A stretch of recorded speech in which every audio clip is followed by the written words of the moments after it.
Assalamualaikum warahmatullahi wabarakatuh. Perkenalkan nama saya Mi, NIM 216500012. Pada video kali ini saya akan memberikan kembali materi ke-8 manajemen proyek, yaitu Project Quality Management. Memahami memahami manfaat manajemen kualitas, memahami proses dalam manajemen kualitas, mengenal alat yang dapat digunakan untuk melakukan manajemen kualitas. Untuk definisinya, manajemen kualitas proyek adalah proses yang dilakukan untuk menjamin proyek dapat memenuhi kebutuhan yang telah disepakati melalui aturan-aturan mengenai kualitas, prosedur, ataupun quality-ness. Yang kedua, fokus manajemen kualitas proyek, yakni membuat perencanaan secara terukur melalui parameter conformance to requirements atau proses dan produk proyek memenuhi spesifikasi dan fitness for use produk dapat digunakan sesuai maksud dan tujuannya.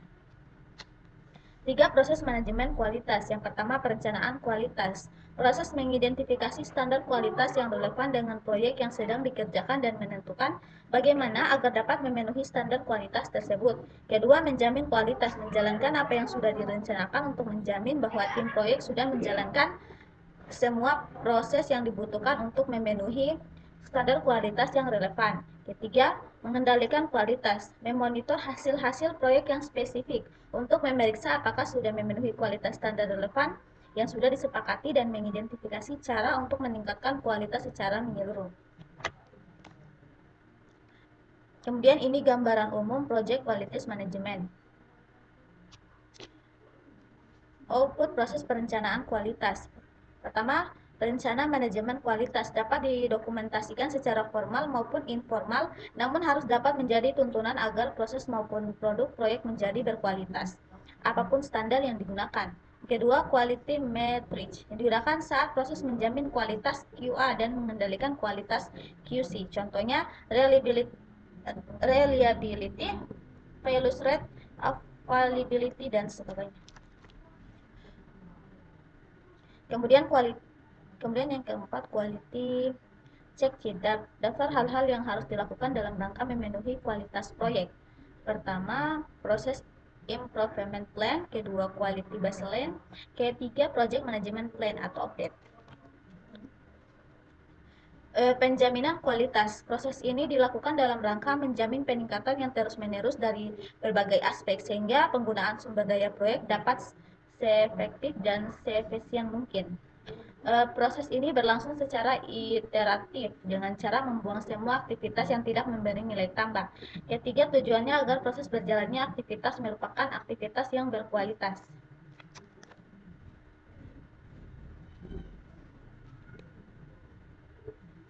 Requested change, perubahan yang dilakukan agar terjadi peningkatan secara efektif dan efisien dari aturan, prosedur, dan proses dalam proyek sehingga memberikan keuntungan lebih banyak bagi setiap stakeholder. Recommended correcting action merupakan penjabaran lebih detail berdasarkan requested change, organization, process assets, update management plan. Untuk pengendalian kualitas dilakukan untuk memonitor agar produk yang dihasilkan merupakan produk yang sangat berkualitas. Dilakukan setelah ada produk yang dihasilkan oleh proyek dapat berupa produk pada mileton ataupun produk akhir proyek.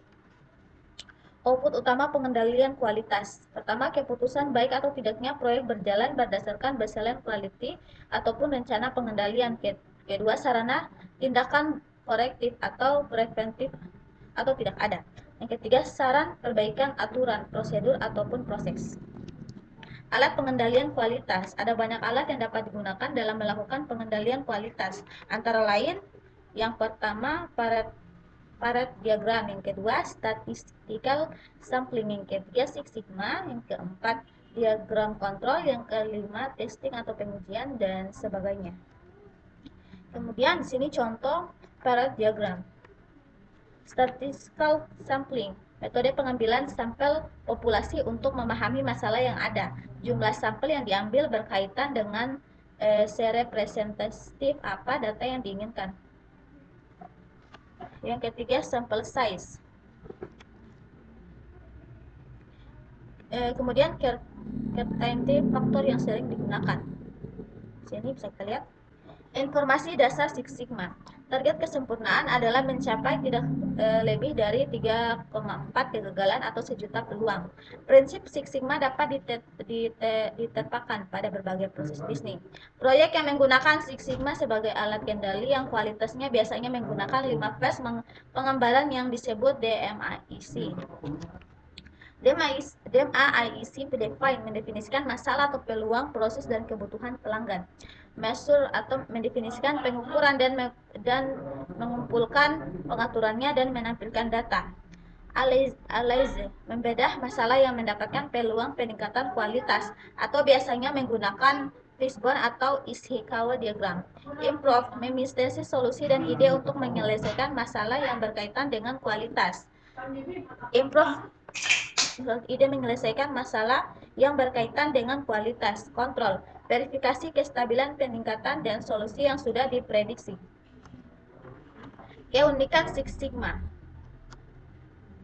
Ini contoh Six Sigma Organization. Kemudian Six Sigma dan manajemen proyek.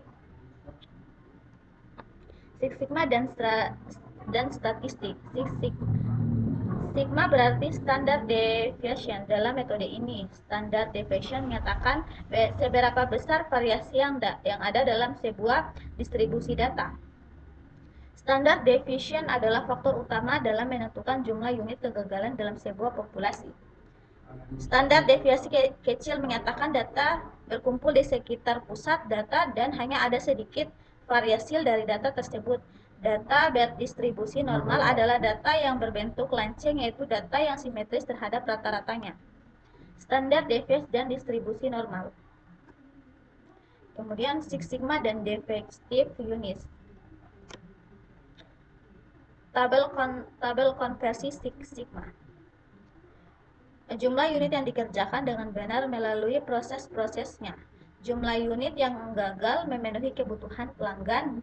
Makin besar sigma yang diharapkan, makin banyak unit yang dapat ditangani dengan baik dan bagus kualitasnya. Kemudian ini contoh Ishikawa diagram.